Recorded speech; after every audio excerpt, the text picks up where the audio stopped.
tio e hoka e haurunga. Ko taranaki te maunga, ko whiti rao ko tohu, ngā tūpuna ngā poropiti. Kia whiti e tohu takoto rapu o tine ngā o kia ke nei whiti rungo waikato.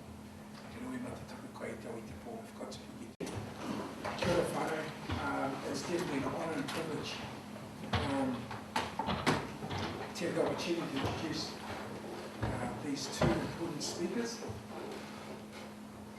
I'm just thinking, Larry, I was thinking back of Parihaka, and I guess, you know, I think of TK, Te Kauhui Wana.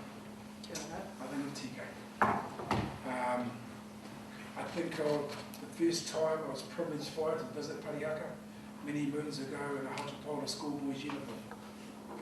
And we went there, and I think it was a passing on when John Shereen, one of the co-marshals there, because the proverb that I just alluded to in my karakia was about the spiritual travelling of the Māori king, Tawhio, who's known as Matutaira. And the story says that he travelled down into the Taranaki area, and he met with certain chiefs, Titoko Waru, and then eventually he came to Parihaka. And while he was there, he lost the land and Waikato after the wars, and he spoke to the prophets. And as he left from there, Te Raho Mene gave him a special taonga, his name Tawhio, which meant to circumnavigate the world, traverse the world. And the second thing, someone said something old, something new, something Parihaka, something tutu. To bring it back to, I call it the TARDIS effect. That it's something based in the past. We know about the peace movement, we know about the raukura, the white feather, the sign when taranaki move, particularly Te Aotearoa, and the sign of the peace. And we know that before Mahatma Gandhi, there was whiti atua in the late 1880s. And we already know, you fellas know better than me, Gaylene Preston.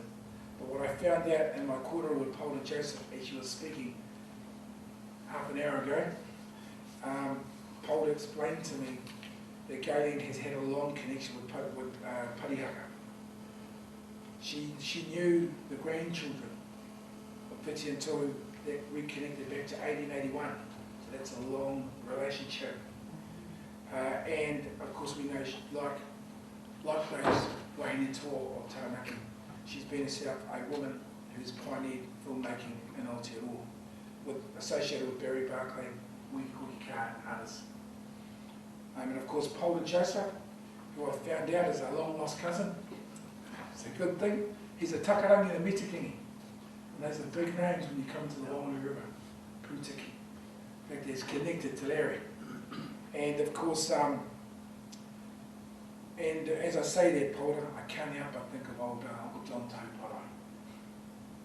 And he of course said, yeah, he's there, Putiki. And of course the name of the film Tatarakihi, Children of Parihaka. And of course Paora Joseph's tupuna was Huru Huepa, who was also part of the Parihaka movement. So these people are connected through whakapapa, through time and space, and just really want to welcome you, and I really look forward to your kōrero. Just the last comment to say, Tatarakihi, Children of Parihaka, I thought that was an interesting name, because we know that the Tatarakihi is the cicada. We hear it's got that sound, and of course the reference that it's Tatarakihi, the children of Parihaka, and that they're associating that front line, that children were there with that peace resistance, and that while they might have used that code of silence then over the last century, and now their voices like the cicada is heard again, and we somehow have an opportunity to capture some of that mana ihi wehi wana that was associated in that peaceful movement. Nā he maumanu ki te whenua, kāro pai ki ngā tangata katoa. Whānau humu te pakipaki, Gaylene Preston and Paula Joseph.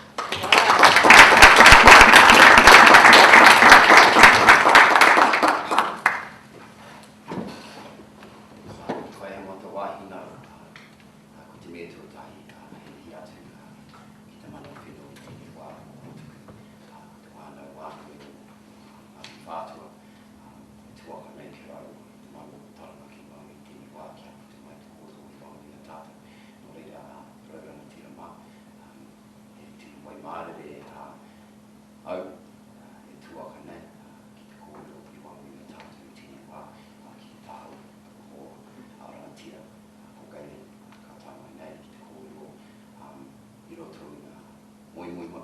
ngā mātua tūpuna ko te whiti o tōku tēnua, ko te ara, ko te manaakitanga, ki te hāpaitia, te mana o te haki, mā kuia, mā korahiki, whamariki, o kopuna, o te ara, whamarira, tēnā kope, tēnā kope, tēnā kope.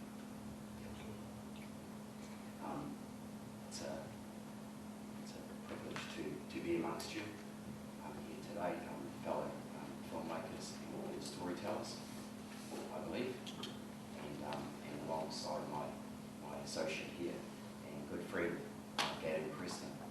So,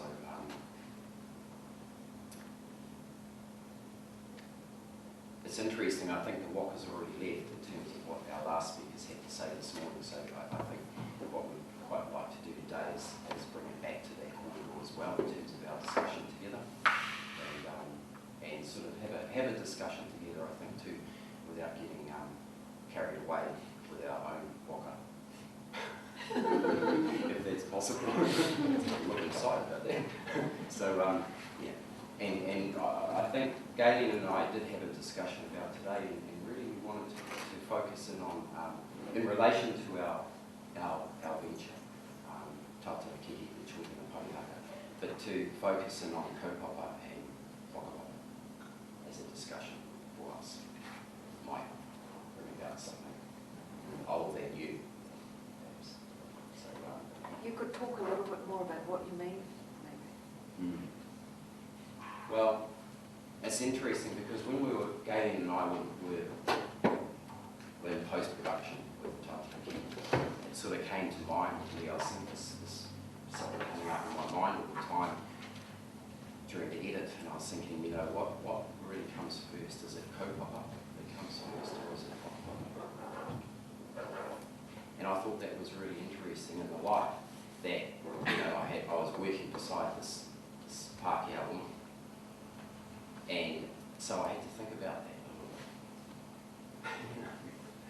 You know, so what is it that draws us together, I guess, in terms of the Kaupapa, but it's also honouring in terms of the Whakapapa, which has already been created to some point. And my tuakana from the river, Tudong, you know Tudong? Yeah. When we were having wānanga together, he always used to say, you know, it's not a question of if we're related. It's a question of how many times we're related. How. So, in terms of the bringing together of this film, Tatarakihi, I think it was really important to reflect on the process of how that came together and honour those people who jumped on board the Waka in order to make sure that we were heading off in the right direction. So, yeah, that's really what I thought was important to discuss today. So, this time I'd just like to introduce Gaylene to say a few words before perhaps we watch the trailer of Tatarakihi that was cut quite some time before the film. It's 4 minutes long, but I don't know how many of you may have seen the trailer already, but perhaps it's a good starting point for our discussion about the film, to acknowledge all those people who are a part of this journey and can't be here today.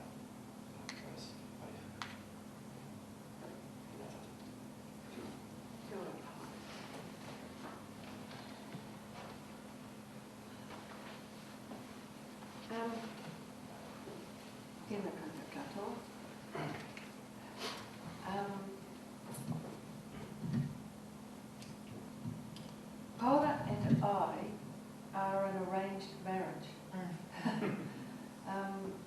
It was Nga Aho Whakaari who basically made us work together. I had been going back and forth from Parihaka over years, since 1981.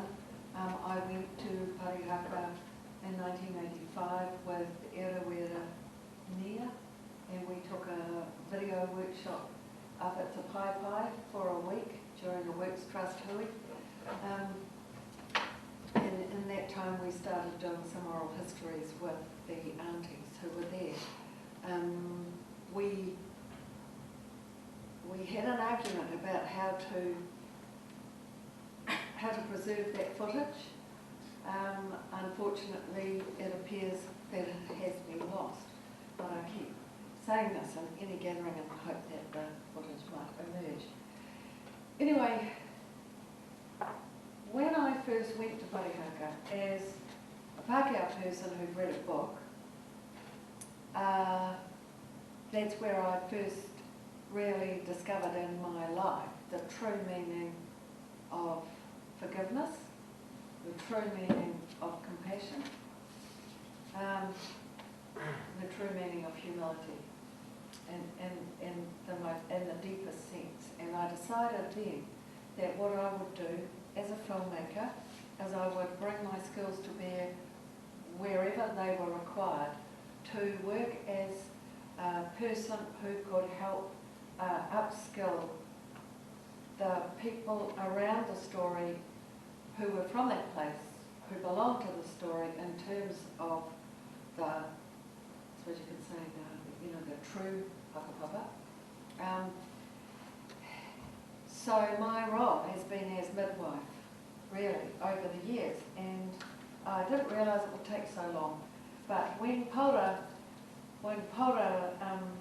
Timaringa said, Paora's here, it was kind of like the cavalry had arrived, and we started reading one another's scripts, giving one another feedback, and doing oral histories, and Tatarakihi was the first time that the cameras were invited onto the bus. Paora got on board the bus. I wrote support group, support waka, and the film is the result.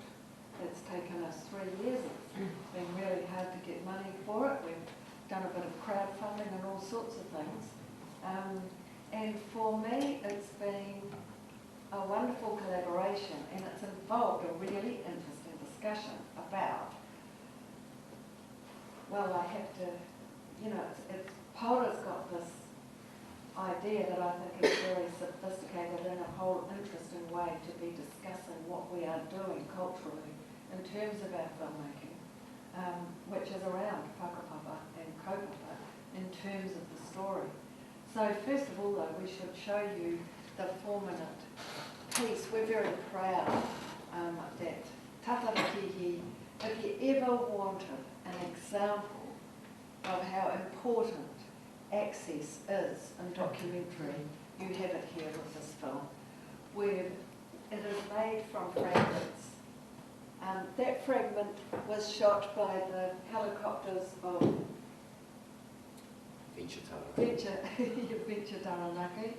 I don't know if they really know exactly what context it's being used.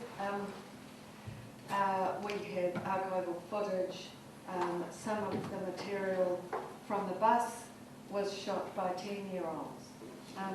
We've made the best film we could possibly have made from the material we've got, so we've optimised it, which is always satisfying, and we've had sell-out screenings wherever it's screened in the International Film Festival. So now we're hoping that we can put it into a cinema or two. So we are very proud. I think, Paora and I have had a moment where we were able to sit and just be satisfied, have that great feeling of this is one we've done, and it's gone to school and it hasn't upset the teacher. We'll have a look at this, and then I think maybe if Paora talks a bit more about the process of making the film, that'd be a good idea, Paora? Yeah, good.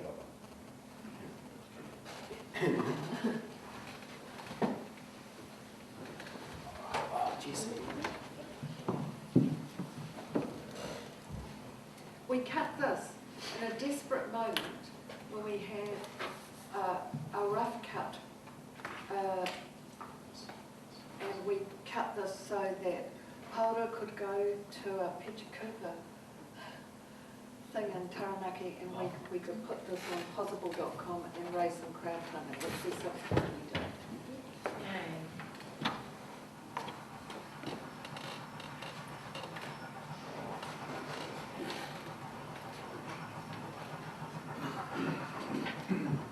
Can you turn the lights off, look? And we need it louder.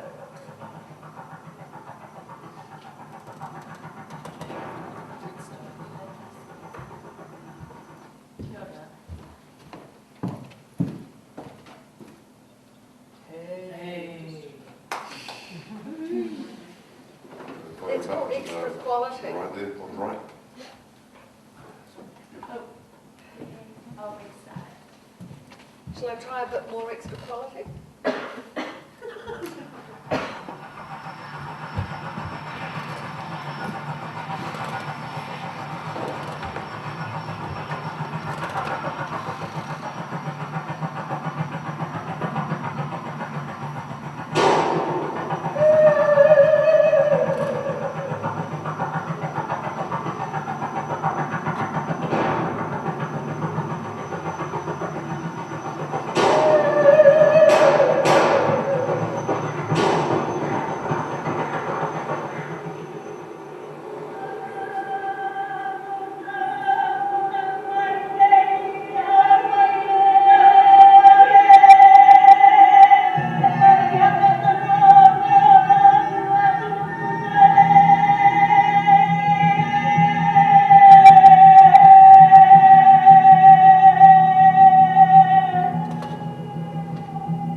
Wari ki tō Parihaka.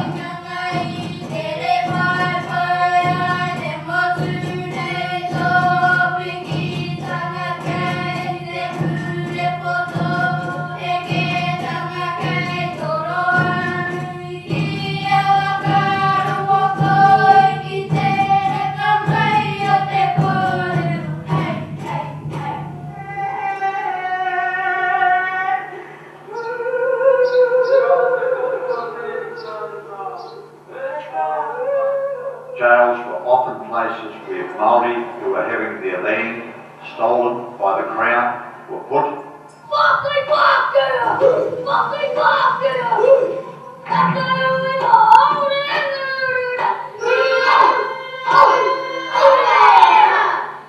You are here on a voyage of remembrance, recognising those who have come before you and who were part of this community, but in a way that was not memorable.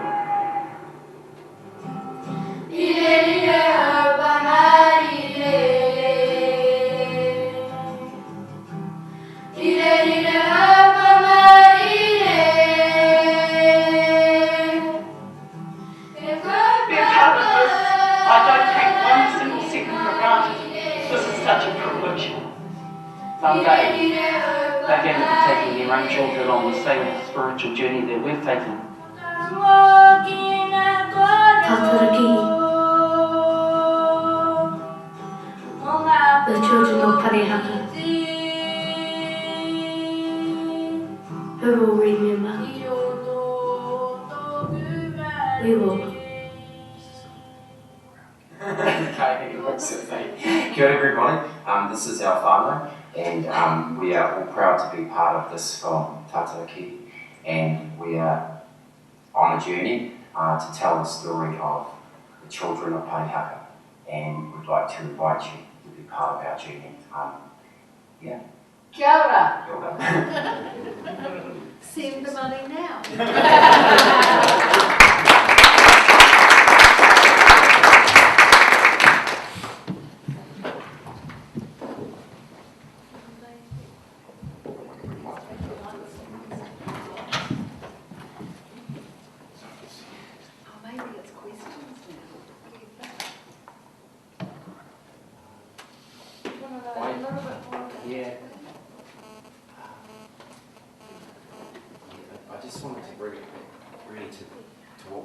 saying at the beginning there around the kaupapa, because I think that that's,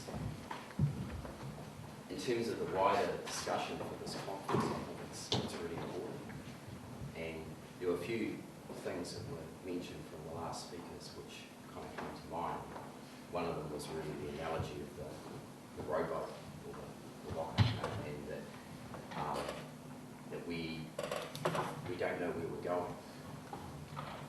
So I think coming from a storyteller's point of view, or coming from the roots of having a passion to tell a story, or having a passion for a kaupapa, first and foremost, I think is the most important thing, because it's what roots you to the ground, and it's what keeps you there to ensure that the fruition of the story comes to light. Also, another thought I had is that it's not really, we don't necessarily really own thoughts, do we? We don't own the thoughts, but there is a time comes, I think, when a story is calling to be told, and whether you're able to listen to that and hear the call, I think is what's important. And then from that is to recognise the calling of everybody else who can be, or who wants to be on board the waka.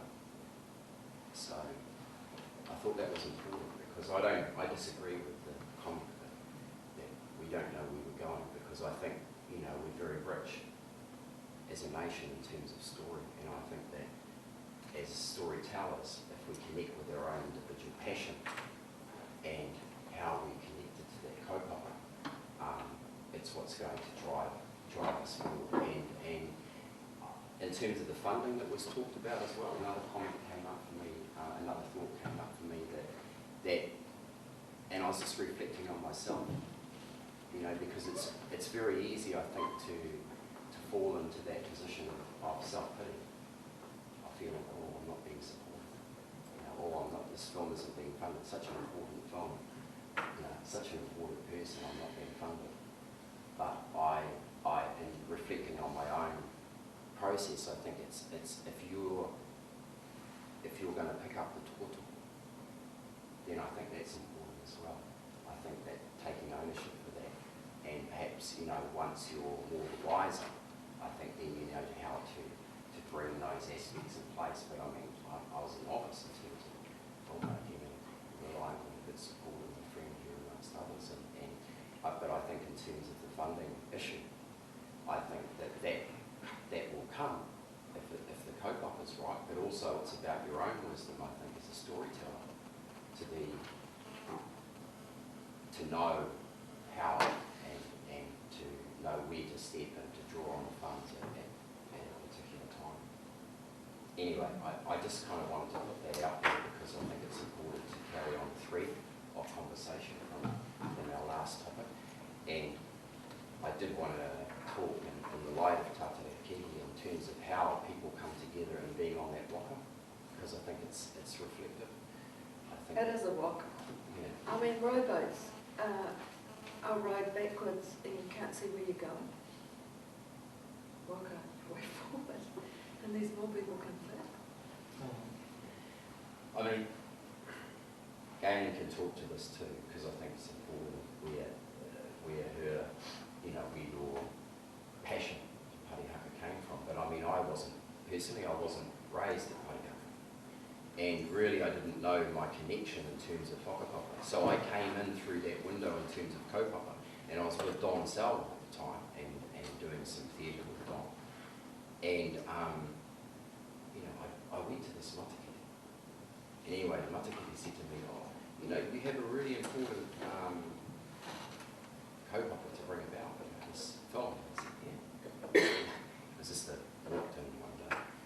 And anyway, so she said, because your tūpuna are calling you to do this. I said, I took it with a grain of salt, but that week I was reflecting on, if there's an important story that needs to be told that connects with my passion, what would that be? Well, it would be around these Te Whiti o Mai Tōrukaki, because they believed in world peace and they believed in the equality of human beings.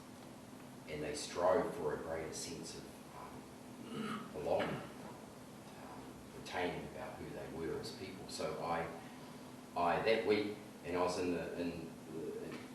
had time with films with Don. Don said to me, totally out of the blue, said to me, oh, you know, the same words as a Smatakiti. He said, well, you know, there's a really important film that needs to be made, you know. I said, what's that? He said, Te Whiti.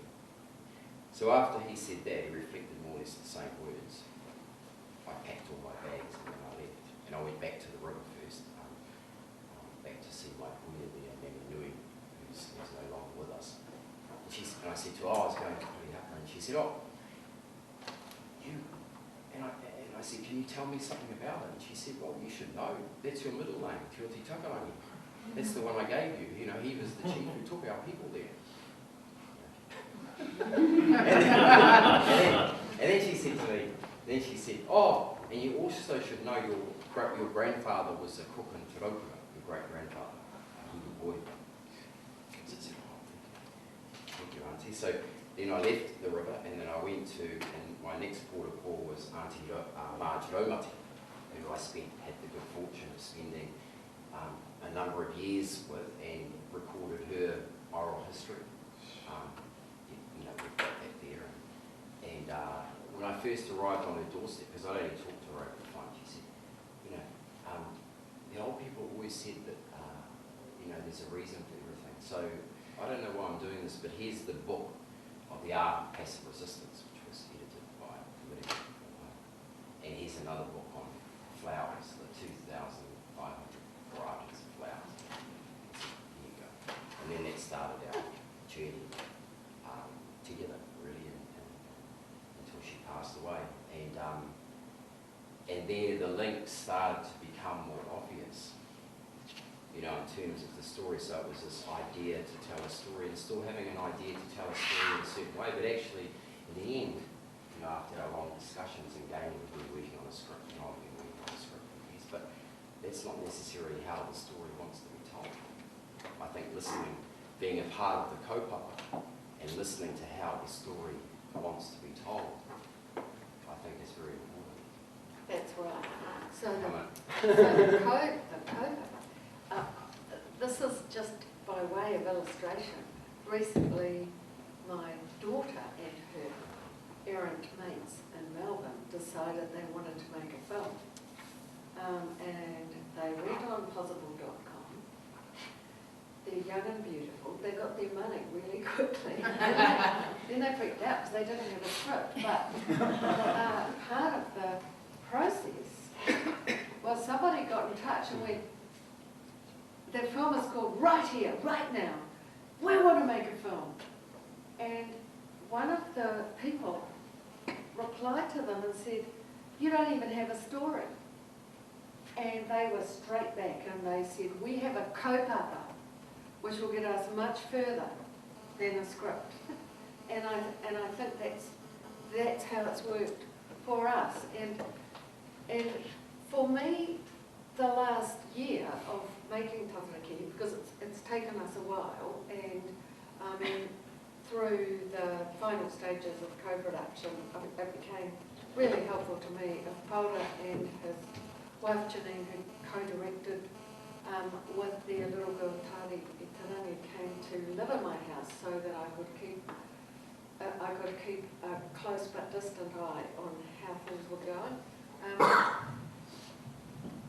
Because they were living in the house, we were having this interesting discussion at a time when I was actually collaborating on another film that was fully resourced, fully funded, actually being made by a woman who comes from Runanga. Our mountains are the same mountain, Aoraki.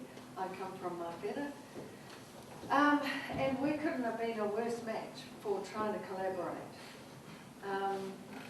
So the issue of whakapapa kept coming up because I would fall in the door and not be able to speak for a day. And then and the others would look after me, and then there would be this joyful collaboration happening around Tatarakihi that was kind of the exact opposite. And, you know, Paora and I, we've both worked, Paora's a psychologist, we've both worked with youths at risk, and in another time I was an art therapist. Our reason for wanting to make films at all is far more similar than I had with people who actually come from Greymouth, to make another film that's closely linked to my family,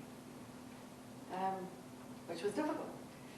So that's how this discussion came up, about how the links to the story go, because they're far more sophisticated than I thought. And I think, you know, like that, in the end, that's what people witness or experience on the big screen. Because it's imbued in the story, the process somehow has to be imbued. The integrity has to be imbued in that. I think it's really important. And what was interesting in terms of what I found anyway, because when you're really looking at an altruistic kaupapa in particular as this one, with Parihaka, because Parihaka is very much about bringing the people together without discrimination, was that the people who came to the team, you know, so for example, once we started digitising, thanks to the generosity of Gaylene, once we started digitising a lot of the footage that we had from our road trip, Tracy Ergerton, who was one of our editors, came on board. Oh, now, there's an Now, Tracy. Tracy is in the house, right? She's in the party. She's editing a short film made by Michelle Saville called, Michelle is my assistant. She's made 3 films now, 3 short films. First short film, Betty Bang Sweets, cost $2,000, went all around the world, opened Clermont-Ferrand. Michelle's doing her second film, that was edited by Tracy, her fellow student. So when it came for Michelle to make a second film, Tracy's in the house editing Michelle's film. And at that time, Paora's off the bus and I'm collecting tapes as they clatter off the bus and putting them into the cutting room, and Tracy she's going to the wānanga or Aotearoa, and she has an interest in learning te reo. So because I'm lazy and I don't look any further than my feet, Tracy gets the job of logging all the footage. And as we're working away in the house, she says to me, oh yeah, my father and mother, they went to Parihaka and there's some relationship there. When I go home to Tauranga, I will find out more. which she did. And it ended up being that her great-grandfather was Te Whiti o Rongomai's keeper, jailer, John Ward. So she had something to resolve here in terms of relationship, I feel, because it's the past coming back to reflect the present. So she, you know, I think she, you know, she needed to be there. She needed to be a part of the team, didn't she? Yeah. Simon Price, he came on board later as the other editor. Simon had an interesting sort of story, you know, and through his experience, because Simon's very experienced, he grew up in Dunedin. He grew up outside the caves in Dunedin. So when he started to edit a lot of the footage, there were tears, you know. But I remember saying to him one day too, and this is when I thought, this is kaupapa. It's nothing to do with it's not to do with the colour of your skin. It's to do with kaupapa. Anyway, so it was why I say that is because I said to Simon one day, I said, oh, you know, Tituko Waru, because he was investigating Tituko Waru. He came to me in a dream. Man, I've never seen somebody so fierce in all my life as in the dream when I met Tituko Waru. Anyway, he came back to me the next day and he said, oh, I dreamt about Tituko Waru last night. I said, oh, okay. So now you know, bro. now you know who Tituko Waru was, you know.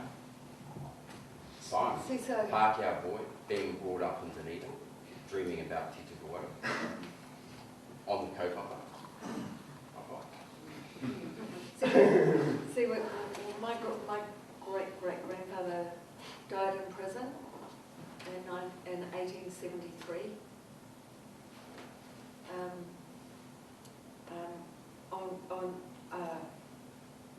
Which was the year they opened Kaupapa Island. So it is funny how it goes. What else do we need to talk about? Have we got time for questions? I hope so. Okay. While considering your other background in psychology and all that, how much of that did you bring to the project in terms of possibly discovering the hurt that still exists and bringing that forward and making it relevant now and making it a discussion topic now rather than assigning it to the past? How much of that drove you towards making this project? That's a good question. I mean, I think I feel like a parrot, but whenever my wife Janine always laughs because I go, wow, more in the way, she's always saying, because that's what drives me. I think to a certain degree. I think in storytelling, because I think it's a beautiful way to look at the world. That we are how we are, who we are because of what we've been, and that was certainly the premise for Tatarakihi. I think. And not only that, but because those beautiful children are our future. And so in that, it's about bringing that beauty from the past to the present. In that beauty, of course, is the pain and the hurt, but as the Whittentori say, one of their most well-known Tataraki probably was this with the poor Kaihari Tara. With the poor Kaihari Tara, the mate Kaihari Tara, so from the darkness, just as from the darkness to the light, so too is it from our struggle and death comes life. So I think that film and being very much about koimati, and I think that's what's so special too, because when Gaylene and I talked, we said, well, what is the main thing in terms of the film being other than some about the history of Parihaka? I mean, the thing in terms of the story is very much about how we remember, and that was mentioned earlier on, and that's what's unique to Māori. I think if we can get that across to ourselves and also to an international audience, because it's very unique about how we remember and how the kids carry that memory. They carry it very beautifully, and I think when an international audience experiences that, it's a beautiful thing that we have, that we continue to have in our culture. Yeah, and we have in the wider culture, and it's not just, so this film is a reminder to me that it's not just about how we remember, it's not just about what we remember, but it's about a larger kaupapa in terms of how that's taken forward. And I think that we are, because I've been associated with Anzac Day because of the films I've made around World War II in particular. I can feel that the way we're remembering things is not right. The way that as a nation we're remembering things is not right. We are favouring the warrior side and we're favouring the medal rattling side. And I don't think we will have come of age as a nation regarding Anzac Day until we start to fully acknowledge that the wars that happened here. I don't think we should have this sort of sudden point where around about World War I it starts to be Anzac. And I also don't think we'll be right until the warriors for peace can put reds on the scimitars. So that's my kaupapa. And that is all those films that I've made that are around war and peace have been inspired by my relationship ongoing with going to the 80s at Parihaka. And the great thing about Parihaka is you're up for an argument, because that's what peace is for. That's what Parihaka was made for. It was made for an argument. It's purpose-built for it. To think that you can resolve, you can't resolve a marriage, you can't resolve, what you can do is talk. And I hope this relationship that we have as filmmakers goes on and we can carry on. Because I was thinking about that too in terms of the wider conversation that was meant to be, you know, because it's being raised and perhaps it is, you know, it is a time, I think maybe it's a time to collaborate more and support one another. I think I mean, I don't think that can be emphasised enough. Gaylene does that naturally. You know, I mean, it's a Oh, no, nice I'm not, well, with difficulty. She likes to have an argument. But Sue May also, you know, she's another example. It's, you know, who's been our publicist for the Tatarakihi and who's given generously, and you know, she having a relationship as well with Parihaka, and you know, for her to put it. And I think that's what I believe that's what draws people to a kaupapa. Yeah, it's important. We've got 5 minutes. Tēnā kōrua, what a wonderful kaupapa to be able to take with you through your and go on that journey. I really like how you talked about kawemate being a way that we remember and bringing it through in this film. I was wondering, question for you, Gaylene, oh actually for both of you, before making this movie. Especially Gaylene, you've been working with film for a long time. Do you believe that when you're on a kaupapa, that natural progression or synchronicity happens a lot easier, or comes more easily?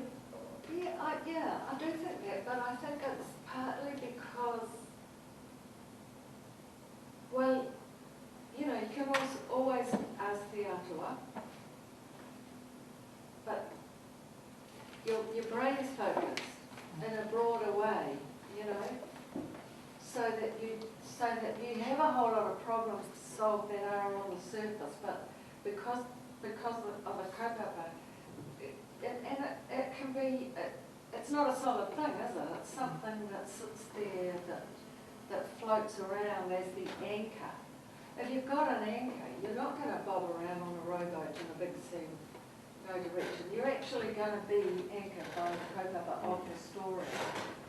This story is also held. I mean, we haven't talked much about this, but this story is held and anchored by a hell of a lot more people than us, you know, that it belongs to a community. This film comes from that community, it flows back to that community, and we're not just putting it out into cinemas without that community being very much a part of it. And they don't have any qualm about saying they own the film. No, they don't. They don't. No. And they know what they want done with it, they know what they want to do with it, and what we might want to do with it fits around it. It's not so much a question about comment, really, it's awesome. Really can be a little bit broad in there, but you know, being part of this and looking at filmmaking as Māori, because one of the sayings of our ancestors is Mate Wā, time will reveal itself. So when you talk about the kaupapa, I walked in here and all of a sudden, if I use kaupapa in the term of context, then when I sat in the big audience before with Paora, and we listened to the context of when you're talking Peter Jackson and this stuff over here, which is like, I don't know, All Blacks, Super 15, our rugby teams are struggling, the local kind of thing, which is talking about numbers and, you know being at numbers and stuff there. Whereas leaving that coming in here, well, we go back to kind of Parihaka, and instead of thinking globally and acting locally, we reverse it and go, let's think locally and don't worry about it because the rest will come from there. And you're right, that you've got a kaupapa of peace, which when you follow the back of Once for Warriors, which was the opposite, everyone's striving for world peace, but you tell it within the context of Parihaka, which is totally us, Aotearoa, and ever, particularly Taranaki and those people here. And really, when I hear the themes, that even though it's totally localised and having that whakapapa, that kaupapa, that you have a kaupapa there that touches everyone, which is about, to hate is human, to forgive is godliness. And that That's is a the powerful context. thing. Yeah. That lifts anybody. And the context is from the children on the bus. We're not filming the bus going past. We're not interviewing the adults on the bus.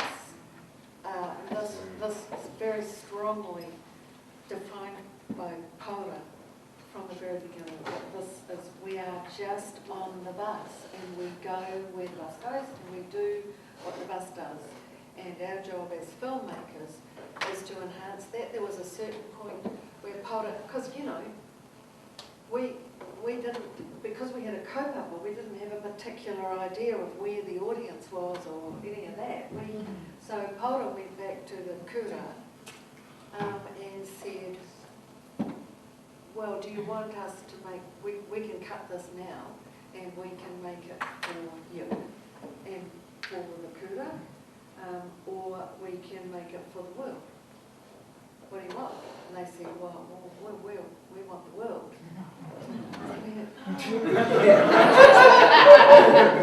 So Paora goes, they want the world. I go, oh no! How do we do that? But we did it, you see, because they said that's what we had to do.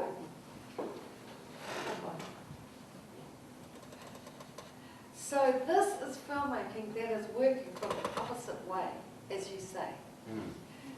Because if you go to the funding bodies, every funding body has to work the other way around. They have taxpayer money. They define how we approach what we think we're doing. And I have to say that I'm totally comfortable working from the other way.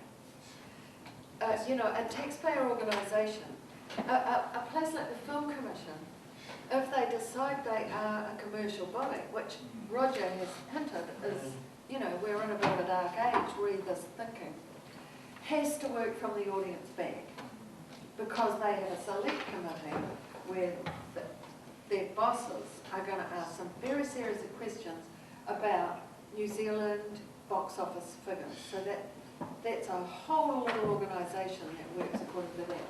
The television, certainly New Zealand On Air, and certainly the 4 Pākehā channels work on ratings. So really we have just Māori television that works a little bit differently.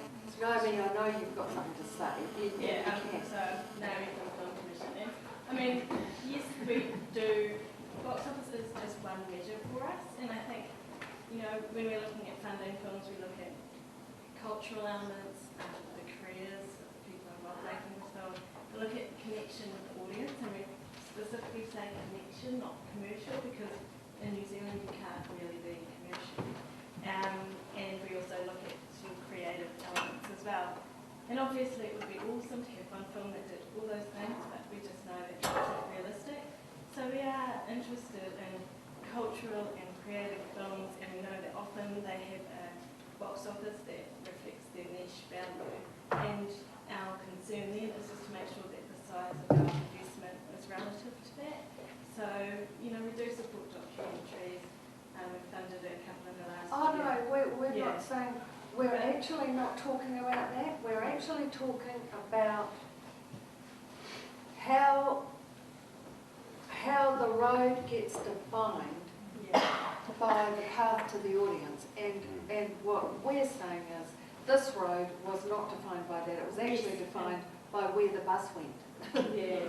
And also I think a really important point is, which I referred to before, is from my experience anyway, is we're so rich in terms of the stories that we have here, I believe. So if you're rooted, first if you connect with your own passion for the kaupapa and for the story, then the audience is only a reflection of that.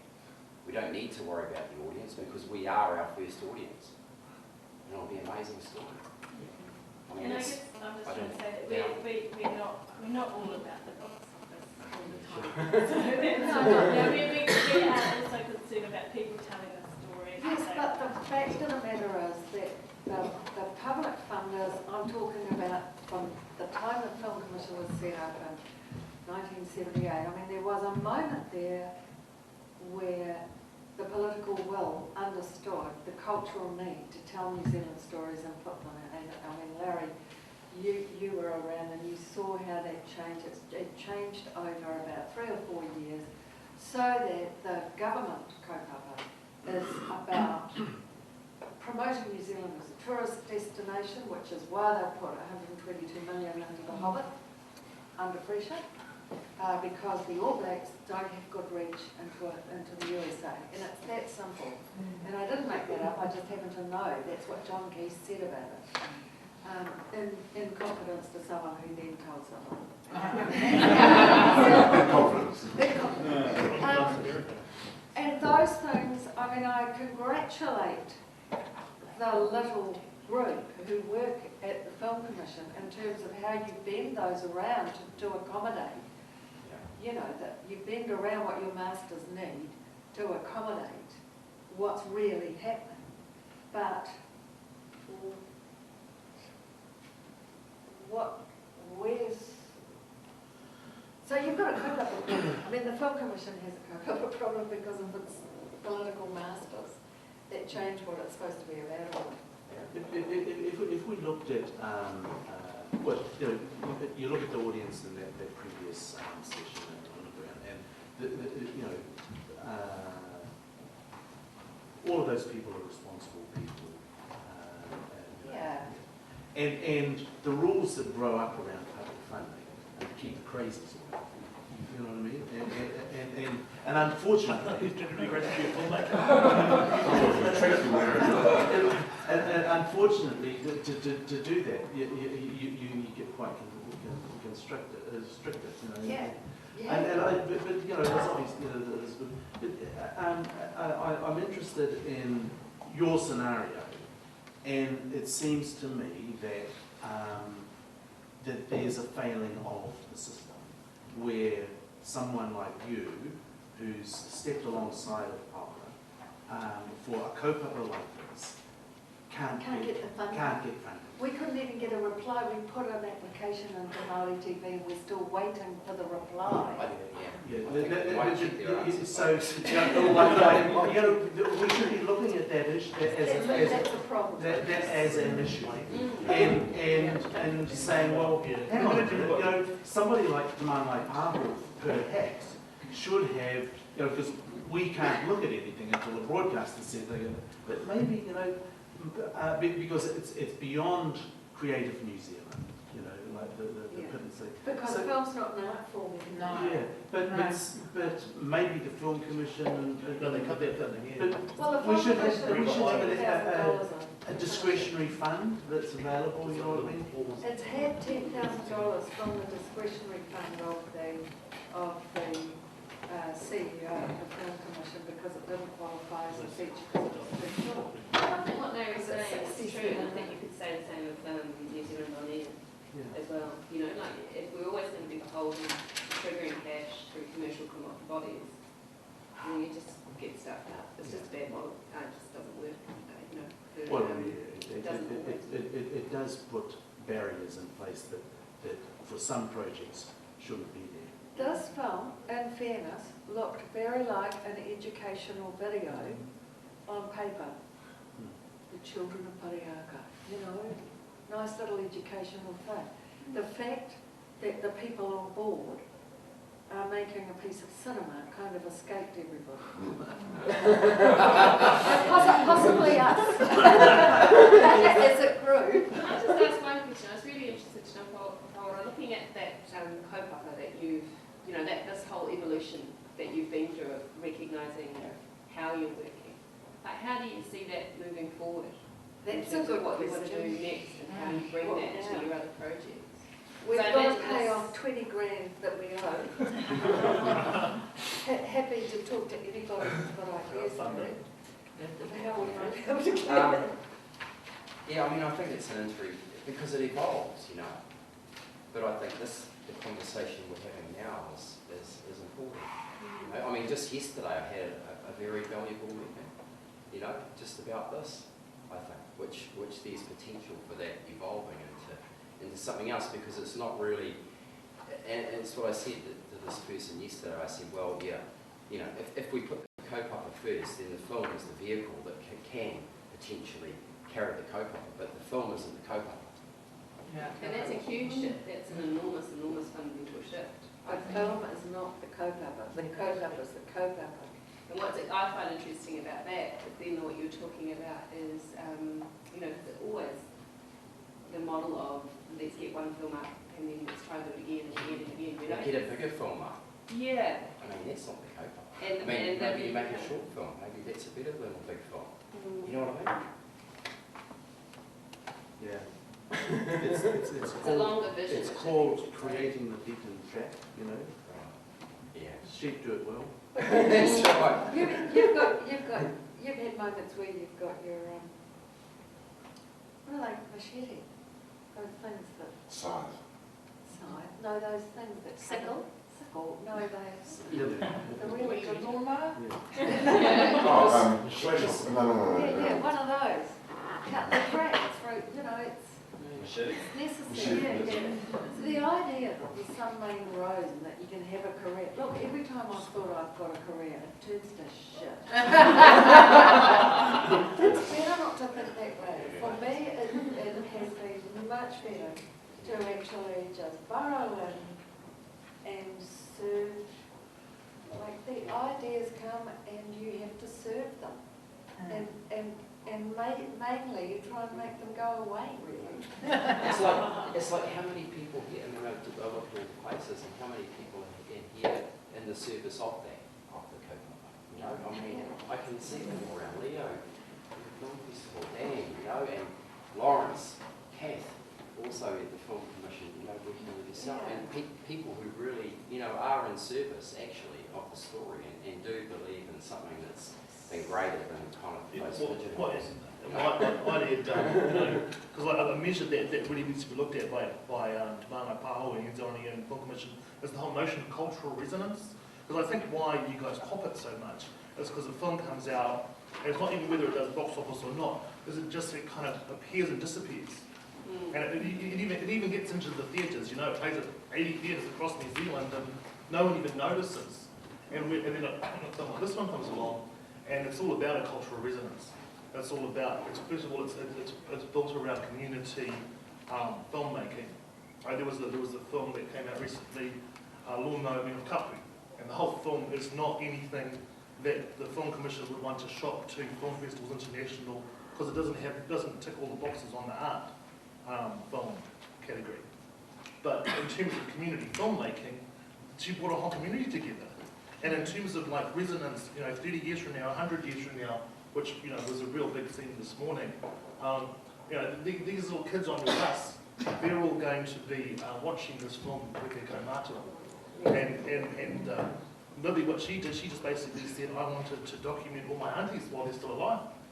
And that's what she did. So, you know, it's looking at that mode and thinking about how you can make films culturally resonate. And so, you know, I'll build this. Kia ora whanau, just on behalf of the group we really like to sincerely both.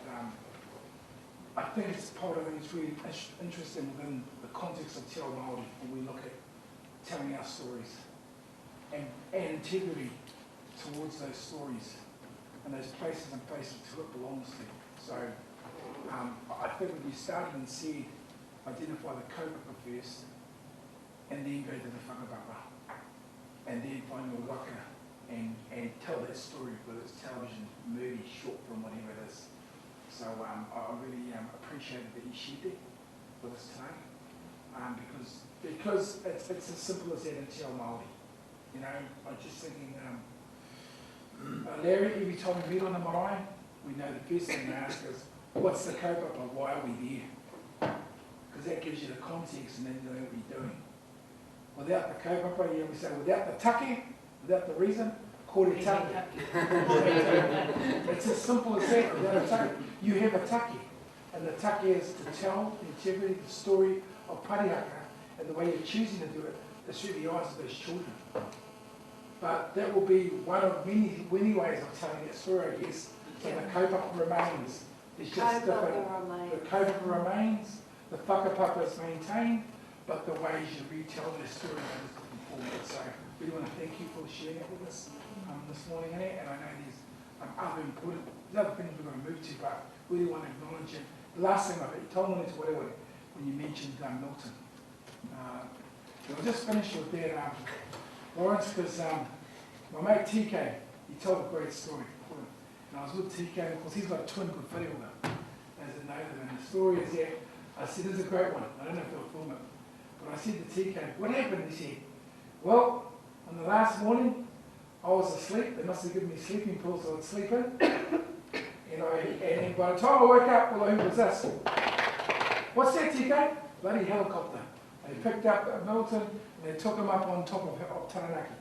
Now he wanted that, and of course I said to TK afterwards, I went, well, I guess you missed out. He goes, no, I'll never forget, yep, I was fighting my twin. He deliberately changed the time on the clock so my alarm wouldn't go off. I fell asleep there and I missed out and I won't talk to him ever again.